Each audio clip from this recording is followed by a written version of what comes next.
Hello, especially for the Dirty Secrets channel. Lisa stared at the clock on the kitchen wall. 10:37 p.m. Mark still wasn't home. She pulled her knees to her chest on the living room sofa where she'd been waiting for the past 3 hours. The fourth time this week he'd called to say he was wrapping up something important at the office. The soft blue throw blanket, a wedding gift from Mark's parents, provided little comfort as the weight of his absence filled their spacious suburban home. The microwave dinner she'd prepared, his favorite, chicken parmesan, sat cold on the granite kitchen counter, plastic wrap still intact and condensation forming on the inside. Their dining table, a beautiful mahogany piece they'd spent weeks selecting when they first bought the house, had collected a thin layer of dust. Place settings she'd arranged earlier remained untouched, the wine she'd opened now recorked. When had they last eaten together? Lisa couldn't remember. Her phone buzzed with a text from Mark. "Don't wait up! Major project deadline with the Henderson account. See you in the morning." Lisa typed and deleted 3 different responses before settling on a simple okay. She used to sign her texts with heart emojis and love you closings. That habit had faded somewhere between his promotion 6 months ago and the growing silence between them. Promotion that had seemed like such a blessing at the time, more money, more prestige, now felt like the beginning of something she couldn't quite name but feared nonetheless.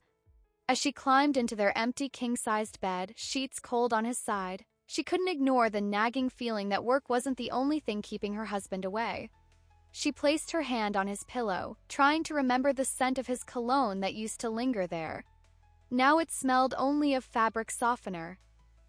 "Stop it," she whispered to herself in the darkness. "Don't borrow trouble." But as sleep finally claimed her, her dreams were filled with faceless women laughing in corner offices. Sunday morning light filtered through the bedroom blinds as Lisa sorted through the laundry. The basket overflowed with Mark's dress shirts, another chore he no longer helped with despite their agreement to share household responsibilities. She sorted them mechanically, mentally rehearsing the presentation she needed to finish for her own job, until a flash of color caught her eye. On the collar of his favorite white shirt, a smudge of crimson lipstick. Her hands trembled as she examined it under the bathroom light. The shade was bold, provocative, nothing like the subtle pink she occasionally wore on special occasions. The stain wasn't small or accidental. It was a perfect impression, as if someone wearing that shade had pressed their lips firmly against the fabric. "It's probably nothing," she whispered to herself, scrubbing the collar with stain remover until her fingers were raw. Maybe he hugged a colleague. Maybe it was from that client meeting he mentioned last week. The rational explanations stacked up in her mind, but her stomach remained knotted as she finished the laundry, carefully hanging his shirts in the closet they used to share before he claimed he needed his own space for his expanding work wardrobe. That evening, when Mark returned home earlier than usual, showered and seemingly relaxed, Lisa casually mentioned the shirt as she served the pasta she'd spent all afternoon preparing. "Oh, that," Mark laughed, though something flickered in his eyes before he took a large sip of wine. Sarah from accounting was celebrating her promotion. You know how women get when they're excited, hugging everyone, making a scene. Probably got her makeup all over half the office. He shrugged, twirling pasta around his fork with studied concentration. Lisa nodded, ignoring how he avoided her gaze, focusing instead on the small details of his explanation. She recognized the name. Sarah was in her 50s, married 30 years, with grandchildren whose photos adorned her desk. Not exactly the type to wear bold lipstick or give enthusiastic hugs. That night, Mark initiated intimacy for the first time in weeks. As they lay together afterward, his arm draped possessively around her waist, Lisa told herself it meant everything was fine. Work stress explained his distant behavior. The lipstick was an innocent accident. Their marriage was solid. But as Mark's breathing deepened into sleep beside her, the nagging doubt remained, a persistent whisper she couldn't silence. "Denver? For how long?" Lisa asked, leaning against the doorframe of their bedroom, watching Mark pack his suitcase with unusual care.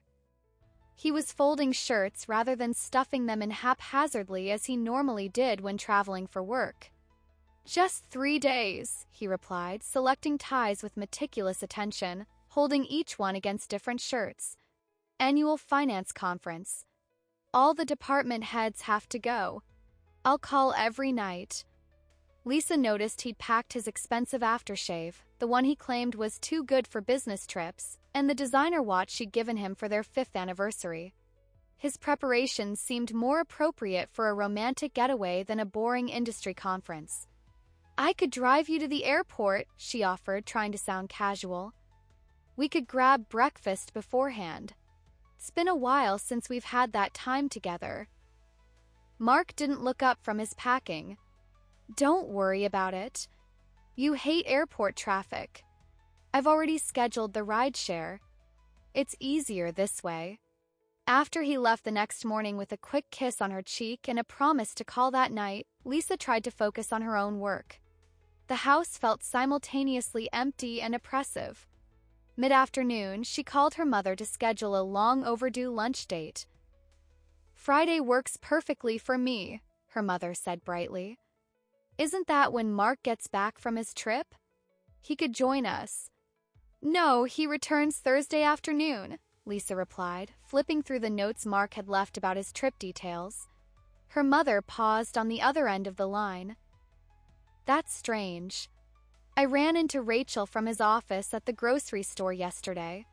You know, that pretty young thing he hired last year? She mentioned they don't have any conferences scheduled this month because of the fiscal year ending. Ice formed in Lisa's stomach. She thanked her mother and hung up, then opened Mark's laptop. His calendar password had always been her birthday, June 22nd, 89. Still was. Calendar showed no Denver conference, only a cryptic entry. Our 3 days Lakeside Hotel. Our Rachel? Room? Rendezvous? That night, Mark called from his hotel room. In the background, Lisa heard soft music playing and a woman's laughter, quickly muffled. Is someone there with you? She asked, trying to keep her voice neutral. Just the TV, Mark replied too quickly. One of those reality shows. How was your day? Lisa forced brightness into her voice. Uneventful. How's the conference? Boring presentations all day, he said with an exaggerated yawn. Budget projections and marketing strategies. I miss you. After they hung up, Lisa researched the Lakeside Hotel. It wasn't in Denver. It wasn't even out of state. It was a luxury boutique hotel just 30 minutes from their home, known for its romantic weekend packages and discretion. Wednesday afternoon, Lisa called in sick to work for the first time in 3 years. She parked her car behind a delivery truck across from Mark's office building. Feeling ridiculous, she'd never been the jealous, suspicious type.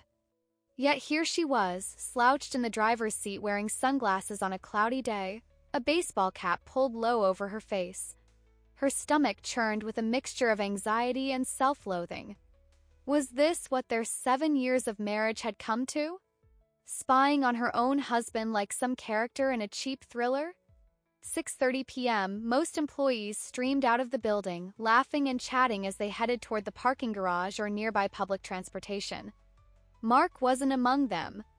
By 7:15, only a few office lights remained on, including the corner office that belonged to Mark. Lisa checked her phone repeatedly, half hoping he would call with some innocent explanation for everything, half dreading the confirmation of her worst fears. The waiting was excruciating. Just as she considered giving up, the main doors opened. Mark emerged, his arm casually draped around a woman's shoulders. Even from a distance, Lisa recognized Rachel, his secretary, young, stunning, ambitious. The woman Mark had once described as efficient but not particularly interesting when he'd hired her a year ago. They weren't touching inappropriately, but there was an unmistakable intimacy in how they leaned toward each other, laughing at a private joke. When Rachel said something, Mark threw his head back in genuine laughter, a sound Lisa hadn't heard in their home for months. He opened his car door for her, a courtesy Lisa couldn't remember receiving recently, then walked around to the driver's side with a lightness in his step that was painfully familiar from the early days of their relationship. Lisa sank lower in her seat as they drove past her, heading toward the downtown area where the Lakeside Hotel was located. Tears blurred her vision, but she couldn't look away. There was nothing definitively incriminating in what she'd seen, but in her heart she knew. The way they moved together had the easy synchronicity of lovers, not colleagues. As darkness fell around her, Lisa sat frozen in her car, unable to drive home to the house that suddenly felt like a monument to a marriage that might already be over. "I think Mark is having an affair," Lisa blurted out over coffee with her friend Jenna the next day. The words hung in the air of the quiet cafe, finally spoken aloud after weeks of suspicion. Jenna's expression showed no surprise. She stirred her latte slowly, considering her response. "What makes you think so?" Lisa recounted the past few weeks, the late nights, the lipstick, the fake conference, the scene outside his office. Speaking the evidence aloud made it sound even more damning than when it had been swirling in her mind. "How long have you suspected?" Jenna asked. "I don't know," Lisa admitted, staring into her untouched coffee. There were little things for months: decreased affection, secretive phone behavior, suddenly caring about his appearance after years of me begging him to update his wardrobe. But I kept making excuses. Work stress, midlife crisis, anything but the obvious. "Honey," Jenna said gently, reaching across the table, "these aren't just coincidences anymore. But you need more concrete evidence before confronting him." "Why?" "So I can torture myself further." Lisa's voice cracked, drawing glances from nearby tables. "I've seen enough." Jenna squeezed her hand. "'Cause men like Mark are masters of gaslighting. He'll deny everything, make you feel crazy for suspecting him. You need irrefutable proof for yourself and for whatever comes next." "You think our marriage is over?" Lisa whispered, the reality of those words hitting her like a physical blow. "I think you deserve the truth," Jenna replied firmly. "And I think you're stronger than you realize. But before you make any decisions, you need to be absolutely certain. And you need to consider what you want. If he is having an affair, do you want to try to save the marriage? Or is this a deal breaker?" Lisa hadn't allowed herself to think that far ahead. Possibility of life without Mark, despite his recent behavior, was terrifying. They'd built their entire adult lives around each other. On the drive home, Lisa remembered something her grandmother once told her. "Trust your instincts. They whisper while doubt shouts." For weeks, she'd been listening to doubts screaming, making excuses and rationalizations. It was time to hear the whispers of truth that had been there all along. Lisa hadn't planned to search Mark's jacket. She was simply hanging it up after finding it thrown over a chair in their home office. But when the hotel receipt fluttered to the floor, it felt like fate's intervention. Lakeside Hotel. The same hotel from his calendar. A deluxe suite for 3 nights, charged to his personal credit card rather than the company card he typically used for business expenses. Room service for 2, champagne, strawberries, breakfast trays. A spa package add-on. Her hands shook as she read the itemized charges. There was even a notation for rose petals scattered on the bed, a romantic touch Mark had arranged for their honeymoon but never again. Lisa sat on the edge of their bed, receipt clutched in her hand as memories flashed through her mind. Mark claiming budget cuts had eliminated his annual bonus, yet spending lavishly on this rendezvous. His sudden interest in working out and buying new clothes, the mysterious weekend calls he took in the garage. The evidence was damning, yet still circumstantial. Mark could claim it was for a client, though that wouldn't explain the calendar entry. He could say it was a surprise he'd planned for her, though that wouldn't explain Rachel. Lisa carefully photographed the receipt before returning it exactly where she found it. The weight of knowledge pressed down on her chest, making it difficult to breathe. Part of her wanted to confront him immediately, to scream, to demand explanations, to throw his betrayal in his face. But Jenna's advice echoed in her mind. She needed irrefutable proof. And deep down, she needed to see it with her own eyes to finally accept what her heart already knew. She checked Mark's calendar again. He had a late meeting scheduled for tomorrow evening. Lisa made her decision. Tomorrow night, she would know for certain, one way or another. Lisa hadn't eaten all day. The thought of food made her nauseous as she drove toward Mark's office building the following evening. She dressed carefully, not too casual, not too formal, and applied makeup to hide the dark circles under her eyes from a sleepless night. The security guard recognized her from company parties. Mrs. Wilson. Here to surprise Mr. Wilson? He's still in his office, been there all day with his assistant working on that big Henderson project.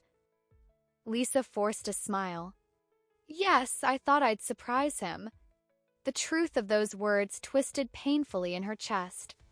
The elevator ride to the 12th floor felt endless. As she stepped into the empty reception area, Lisa noted the silence. Most employees had gone home hours ago. Mark's office was at the end of the hallway, the frosted glass door closed. A sliver of light showed underneath. She hesitated, hand frozen before knocking. Did she really want to know? Could their marriage survive if she simply pretended everything was fine? From behind the door came the unmistakable sound of a woman's laughter, intimate, seductive, followed by Mark's deeper chuckle. The sound she'd heard on the phone during his conference. Lisa's hand fell to her side. Then, gathering every ounce of courage, she turned the handle and pushed the door open without knocking. The scene before her burned into her memory in excruciating detail. Mark's expensive suit jacket thrown over a chair, papers scattered across the floor, Rachel perched on his desk, her skirt hiked up, lipstick smeared, the same crimson shade from his collar. Mark standing between her legs, his shirt unbuttoned, his hand caressing her thigh. Their expressions as they turned toward the opening door transformed from passion to shock in an instant. Lisa! Mark stumbled backward, frantically buttoning his shirt. What are you doing here? Rachel slid off the desk, smoothing her skirt, eyes darting between husband and wife. I should go, she murmured, reaching for her purse. Stay. Lisa's voice was unnervingly calm, surprising even herself. Don't leave on my account. I'm just here to confirm what I already knew. Mark's face paled. This isn't what it looks like. Lisa finished for him, a bitter laugh escaping her lips. It's exactly what it looks like, Mark. You and your secretary having an affair. How terribly cliché. Rachel had the decency to look ashamed, her gaze fixed on the floor. Mark stepped forward, reaching for Lisa. Please, let me explain. Lisa backed away from his touch as if it were poison. Explain what? The lipstick on your collar? The fake business trip? The hotel receipts for champagne and rose petals? Each revelation landed like a physical blow, making Mark flinch. How long has this been going on? The silence that followed her question was all the answer she needed. Lisa turned to leave, dignity intact despite the tears threatening to spill. Lisa, wait, Mark called desperately. It's not what you think. It's just, didn't mean anything. She paused at the door, not turning around. It meant everything to me. Then she walked out, ignoring his calls behind her. Lisa was sitting in the darkened living room when Mark finally returned home 3 hours later. She'd been staring at their wedding photo, trying to reconcile the man who'd promised to love and cherish her with the one who'd just shattered those vows. Mark hesitated in the doorway, his silhouette unfamiliar somehow. I didn't think you'd be here, he said quietly. Where else would I go? Lisa replied. This is still my home. He sat across from her, maintaining a careful distance. In the dim light, he looked older, defeated. I know nothing I say will make this better, but I want to explain. Explain cheating on your wife with your 25-year-old secretary? Please enlighten me. The sarcasm felt foreign on her tongue, but anger was easier than pain. Mark ran his hands through his disheveled hair. It wasn't planned. Rachel and I were working late one night and things just happened. I was going to end it. I swear. When? After your romantic getaway at the lakeside hotel. Lisa's voice trembled. How stupid do you think I am? You don't understand, Mark insisted, leaning forward. Past year has been impossible. Pressure at work, the long hours. You and I barely talking, always passing each other like strangers. Lisa stared at him incredulously. Are you blaming me for your affair? No. I'm trying to explain what led to it. His voice rose defensively. You've been so focused on your own career, always distracted. When was the last time you asked about my day? The last time you initiated sex?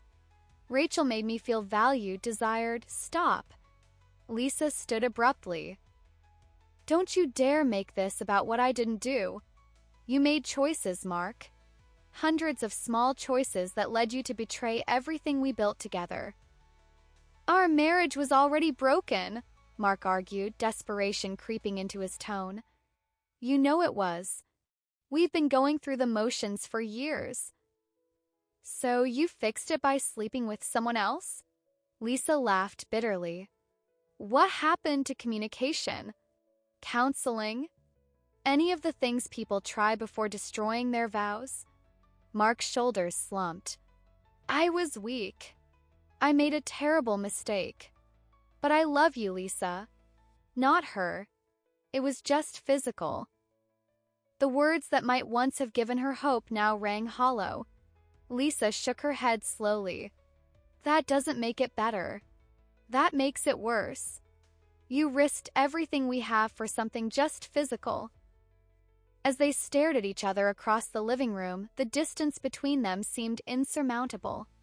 The man sitting before her was a stranger wearing her husband's face, offering excuses instead of genuine remorse.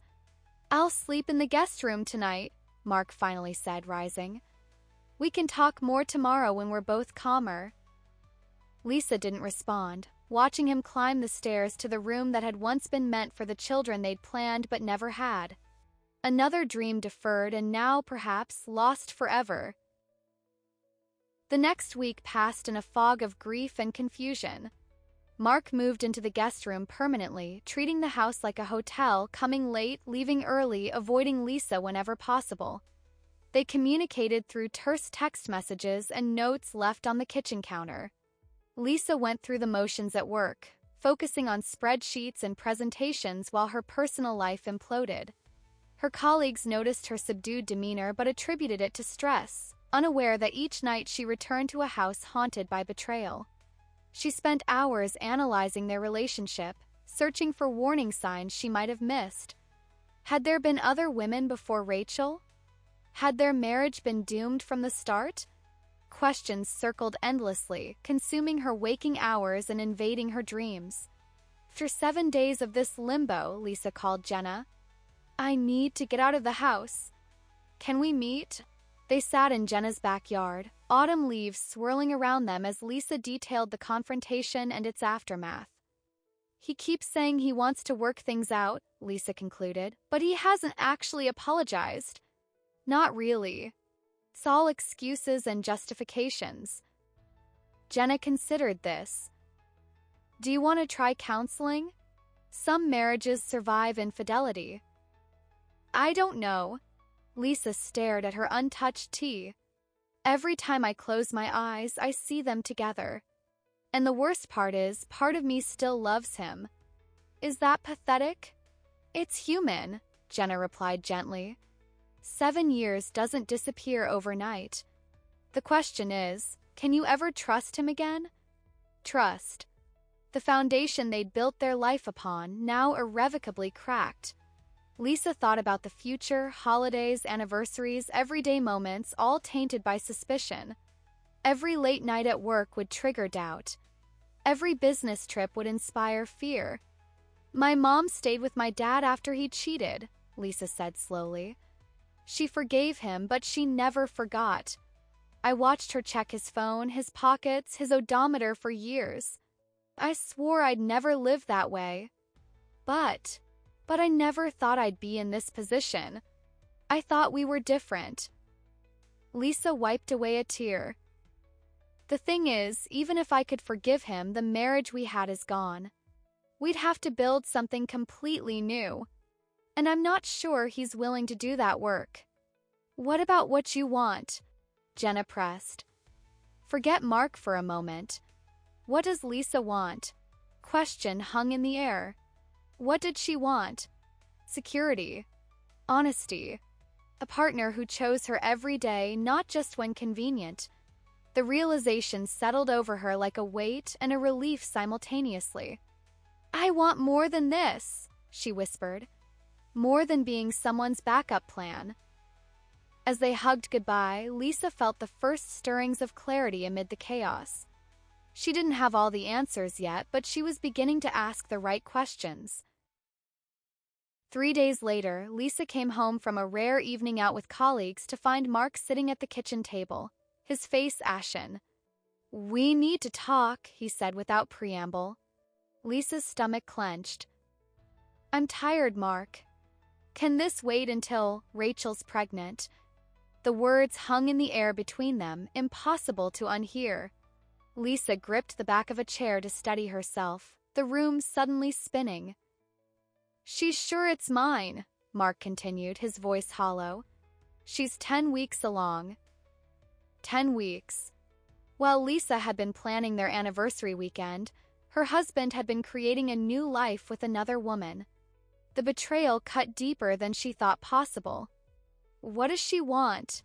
Lisa managed to ask, surprised by the steadiness of her voice when her entire world was collapsing again. Mark looked up, his eyes red-rimmed. She wants to keep it. She says she doesn't expect anything from me, but you're going to be a father, Lisa finished, the realization washing over her. This wasn't just an affair anymore. This was a permanent connection. A child who would always link her husband to another woman. I'm so sorry, Lisa. Mark's voice broke. I never meant for any of this to happen. The apology, the first genuine one since the affair began, came too late. Lisa sank into a chair, mind racing.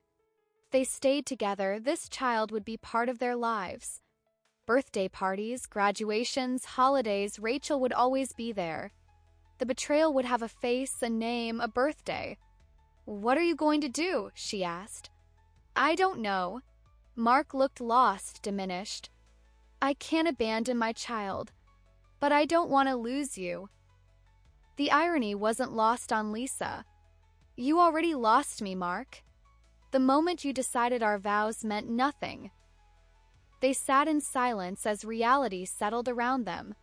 Whatever decision Lisa had been moving toward, this news changed everything.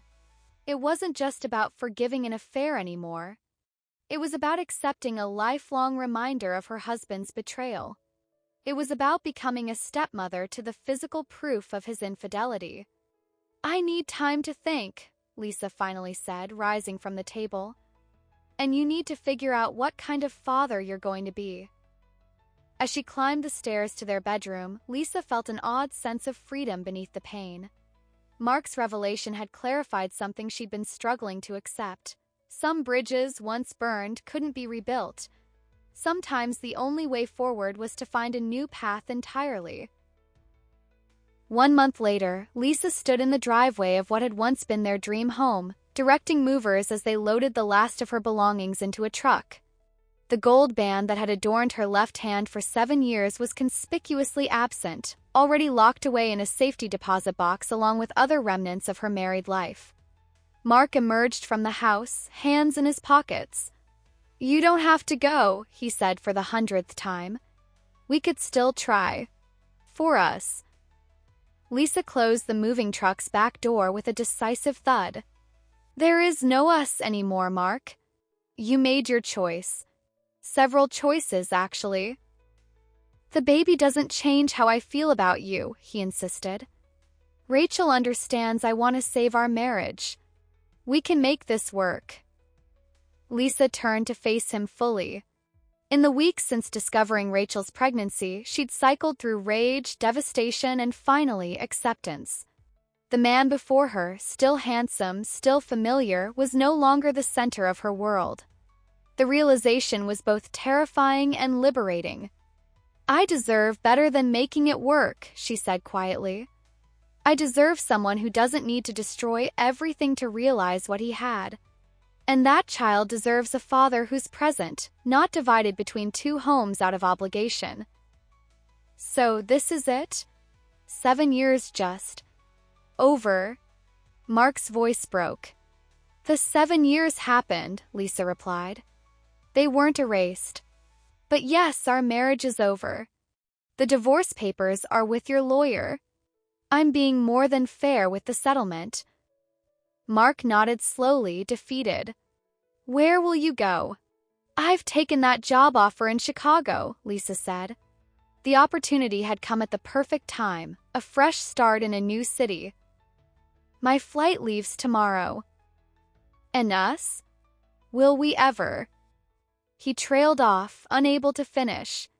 Lisa softened slightly. "I don't hate you, Mark. That would be easier, actually. But I can't be part of your life right now. Maybe someday we can be civil, but that's all I can offer." As she drove away from the house that had witnessed both their happiest moments and deepest betrayals, Lisa felt a surprising lightness. The road ahead was uncertain, a new job, new city, new identity as a single woman in her 30s, but for the first time in months, she was steering her own course. Her phone buzzed with a text from Jenna. "Proud of you. Call when you land tomorrow." Lisa smiled, watching her old neighborhood recede in the rearview mirror. The ending wasn't what she'd planned, but perhaps it was the one she needed.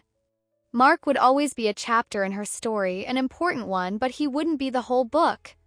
As the highway opened before her, Lisa turned up the radio and drove toward a future entirely her own.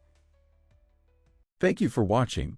If you liked the story, like, subscribe to the channel and share with your friends. Thank you.